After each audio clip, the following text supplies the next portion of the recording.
the Dust Bowl Drought, a dark chapter in American history. The Dust Bowl Drought of the 1930s was one of the most catastrophic natural disasters in American history.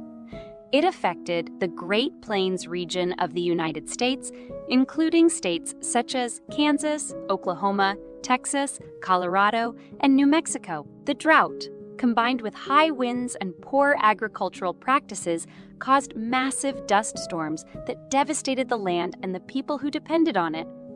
The Great Plains had always been a challenging region for agriculture due to its harsh climate and sparse rainfall.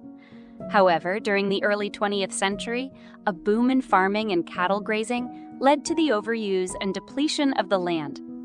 Farmers had plowed up the natural grasses and trees that held the soil in place, leaving only bare soil exposed to the elements.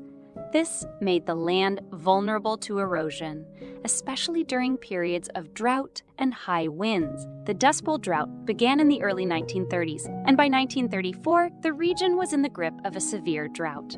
Crops failed, and farmers were forced to abandon their land.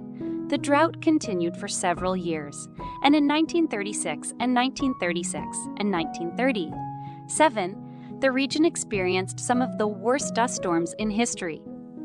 The dust storms were so intense that they blotted out the sun, reducing visibility to zero and causing respiratory problems for those who were caught in them. The Dust Bowl Drought was a tragic chapter in American history.